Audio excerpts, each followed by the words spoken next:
Well, hello, everybody. It is Dennis and Andy with another movie review in a few.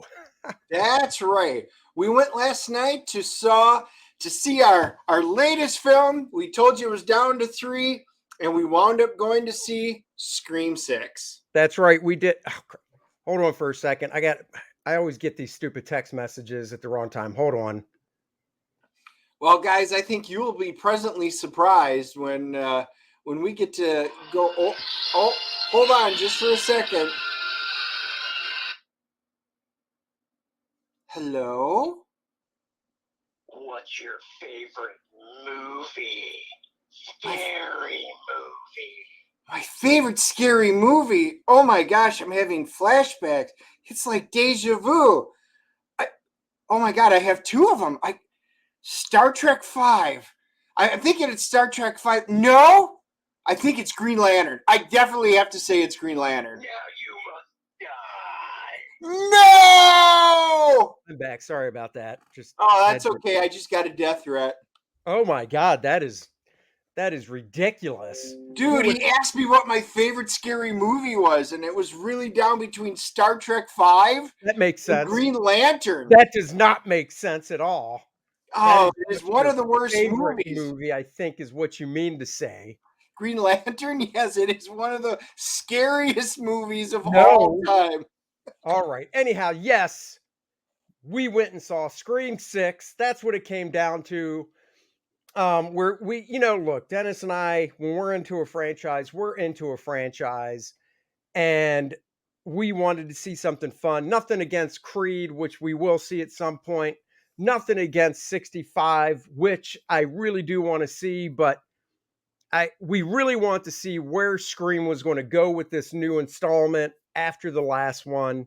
And one of the scariest things in this movie to me, Dennis, was Courtney Cox's face. I tell you, I feel actually really kind of bad for her because we know she had plastic surgery and it just must not have gone well. So, yeah, I'm all about aging gracefully, but that's She should something. go. I feel bad because I've always loved her. I do too, because she's a really fun actress. Friends, all the way back to Bruce Springsteen's music video "Dancing in the Dark" when she popped up on So stage. adorable. And it is. This is kids. Her and Madonna are why you don't do plastic surgery. Just let it go, because she should show up on that show Botched. I will tell you, you know, I really like Courtney Cox. She has been instrumental and great to this entire franchise. She plays Gail Weathers, who makes her reappearance. This is spoiler free. We're not going to hit any of the big stuff. But, Gail Weathers came back and she makes her presence felt. It had some great comedic moments. Melissa Barrera plays Sam again. Jenna Ortega plays her sister Tara. Wednesday Addams, no less, which I will say it's really cool if you watched Wednesday to watch this, or vice versa, because we've known Jenna Ortega from this before Wednesday Addams, to see the real nice dichotomy, I guess, of her playing these two different roles. She's very cute. She is really, when she's on screen, she just draws your attention. Now, here's what I didn't know. This will crack you up, because she was in the previous installment as well. I didn't realize that was Hayden Panettiere playing Kirby. Oh yeah, that was actually going to be my next point. Was Hayden came back and reprised her role as Kirby, and it is cool because she survives, the earlier movies, and that's kind of a testament, because one thing this movie did like the last one, but to a higher degree, it relies on all of the actual previous movies. There are little Easter eggs and things that they play through it. So if you are a Scream fan, you will love this movie because they give fan service for all the different movies. Hayden makes it back in. I didn't think we would ever see her again. Well, I'll be honest too, is with the reason is, like, it's because of the short hair. Like, I've got the cast list in front of me like you do, and I'm looking, and the picture they show of Hayden has long blonde hair, and I'm like, oh yeah, that's Hayden Panettiere. But with the short hair, it really was like, why do I recognize her? And and that's it. And like you say, they do a great job of the Easter eggs. They do a great job of catching you up. So if you didn't see the previous movie, you're not really lost. I mean, you're a little Right. lost, but they do a nice job of catching you up. And these Scream movies have really turned into more of uh, a whodunit clue type movie because you're just, it's a horror movie, but it's also more of, like we said, whodunit. Because in the end, it's going to come out, and when it comes out, it's also a big part of it is also, okay, now that we know who did it, what's the motivation?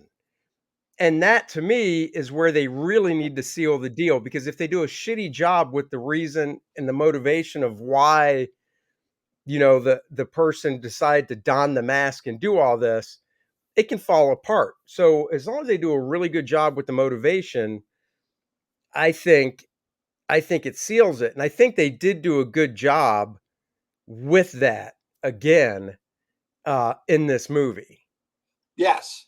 Yeah, I would agree. The movie, it's got to start out right, and because all the Scream movies have that certain beginning.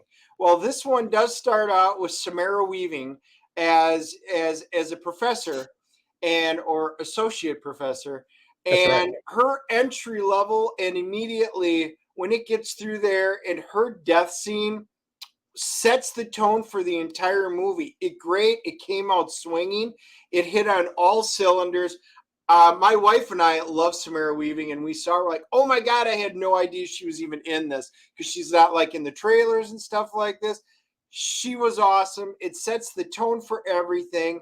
I mean, you get pieces and filling in and who killed her and why, and then what happens to them, and it continues on. And all of a sudden, but they're in New Jersey now. So I mean, it kind of reminds Well, me of Jason. is it Jersey or and New York?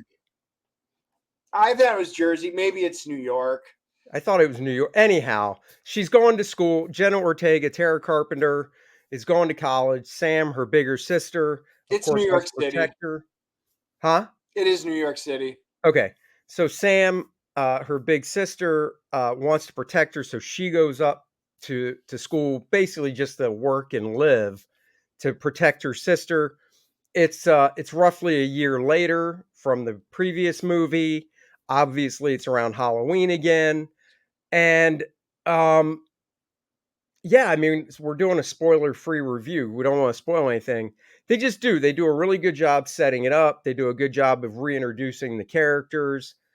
You see what they're going through because Sam's seeing a doctor, and played by Henry Czerny, who's great. Clear and Present Danger, one of my favorite actors from that. And then all things go loose when the bad guys wind up showing up and murders start happening. Dermot Mulroney plays Detective Bailey, Yep. and another one of our favorite actors. So he's in it. She's got her roommates played by Mason Gooding and Jasmin Savoy Brown. I will say this, every single character that's in this was perfectly cast. I did not dislike anybody. Their No. acting jobs, the dialogue was great, and more importantly, the stabs. This is probably one of the stabbiest movie, and Oh yeah. as the full stab movies go in here, and it was the way they did the sound and stuff. Every stab, it's almost like you felt it. Whereas the other movies, I didn't quite get that. This one felt more personal. It was very well done. Now, it is funny because Dennis had to get up and use the bathroom at one point, and what you missed was Mindy Meeks, played by Jasmin Savoy Brown. In the previous movie, she had this one monologue where she breaks down how sequels work or requels work and stuff.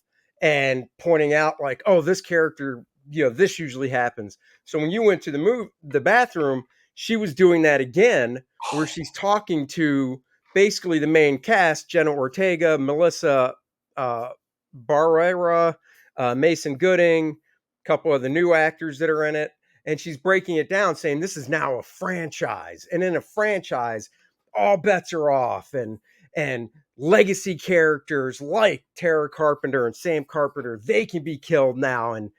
And the violence is usually ratcheted up. So everything that she brought up, the violence was ratcheted up and stuff. So it was neat having her do that breakdown. Down Now my there were tiny some bladder. things, yeah, and that you didn't miss much, but it was kind of integral. But it was a Okay, good place to go to the bathroom at the same time. Um, gotcha. maybe I've got wear a diaper, Dennis. Just one. saying. Well, I get the big soda, and I wound up drinking 2 of them suckers yesterday. So yeah, my bladder just can't do that. So I knew it was coming, but I had one criticism of this movie. Well, let's see if it's the same one I have. Go All ahead. right. So my criticism, the big one, was no matter what, I think they were afraid to kill off any of the main characters because so many of them wound up getting stabbed, shot, big holes in them, blood's gushing out. And like 5-10 minutes later in another scene, they're back, they're running around and stuff like that. I'm like, you literally were there dying just minutes ago. Right. You can't be up and running. And I was like, as much as I would have hated to see it, I almost rather would have seen one of the main characters just absolutely bite it. By the way, this was supposed to be spoiler free. That's kind of a big spoiler if people going into this movie now know that none of the main characters bite it. Just saying. That's kind of a big one. Kind of a big one, because I was going to have the same criticism, except I was going to not say main characters. I was just going to say there are some wounds inflicted to some characters in this movie, and then later on, or a few minutes later, they're back in the scene doing stuff where you're like, if you had a wound like that, you probably wouldn't be. So sorry about that, guys. I will say it's 2 hours long. It doesn't. It goes by pretty quick. There's no after credit, no mid credit, so you don't have to stay once the credits roll.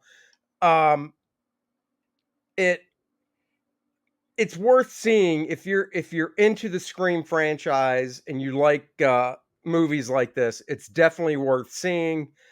Yeah, I mean, let's give it our CGC rating and be done with the review in a few.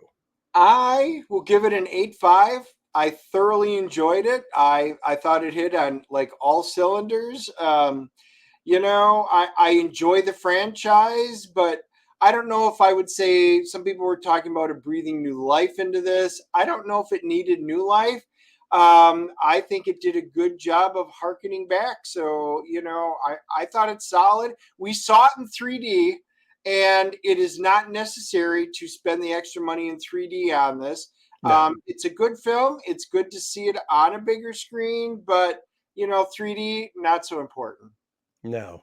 I'm giving it an 8.0. It is a fun movie. I would definitely check it out. Like I said, if you're into the Scream franchise or into horror movies, even though once again, I don't necessarily put this into the horror movie camp. It's a slasher flick, whodunit. I kind of hope that they cap it with this one. But once again, if the box office is great, I would expect a Scream 7. But I hope they don't do that because it can wear thin. So we'll have to see where it goes. It does have an ending to where if they just leave it and let it go, it's satisfied. It's not a cliffhanger. It's not a setup. We were talking last night. Nev Campbell, Sydney's not in this movie, and we had all thought she was going to be. I did find out why, because we were talking about it last night.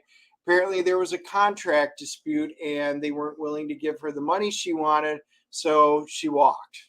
Yeah, that was it, because she was supposed to be in it. So anyhow, if you're looking for a fun popcorn flick slasher movie, go check it out. And at the same time, you want to check out Kordrath, The Reckoning by Dennis and myself. That's right. There's a slashing going on in this book because it is a barbarian tale of Kordrath and his lady friend, the sorceress Adriana, who have to track down who slaughtered Kordrath's tribe and why they did it. It is a mystery unto itself, packed into 76 pages of barbarian type action. Game of Thrones, Conan, Dungeons and Dragons, all mixed up, thrown into a bowl. We spit out Kordrath, The Reckoning. We're at 1,247 backers on Indiegogo. But if you're not an Indiegogo fan, that's cool. It's on Kickstarter as well, where we have 42 backers, $2,918. We're adding both campaigns together. We're right at the nudge of hitting our next stretch goal, which is 80,000 combined total. Once we get to that stretch goal, we will unlock for everybody the 7x10 Lilith mini print. Beautiful art of the character on the front, and on the back are her stats. She is a playable character. Playable? What's that mean, Dennis? Well, that means you'll be able to read the graphic novel and then turn around and play the game in the module that I'm making, so that you can do some role playing with the characters. So yes, read the book, play the game. That's right. And there's an artist edition. If you're into that sort of thing, you can check out my original art scanned in full color. It's in black and white, but when it's scanned in full color, it's like looking at the original piece of art for the whole book. Oversized 88-page hardcover. There's the game module cover with art by Bart Sears and Dan Lawless. It's a throwback to the old D&D game modules, and it is playable, like Dennis said. The links are in the description below. Go check it out. We thank you all for the continued support. It's because of you guys that allow us to do this project. I'm working on it every day at my drawing table. Wrapped up page 45, moving on to page 46. So go check out Kordrath, The Reckoning. Lend us your support if you would, and we guarantee you'll get a great book. Thank you all again for joining us. To wrap it up, one last thing is we forgot to give our Rotten Tomatoes scores. Oh, yeah. And for Scream 6, the critics gave it a 79, so kind of surprising. Glad to hear that. Audience gave it a 94. So, guys, we're not the only ones who seem to like this one. Yeah. Go check it out. Let us know in the comments what you think. Like, subscribe, and share. Hit the notification bell. And we'll check you guys later. Bye-bye, everybody.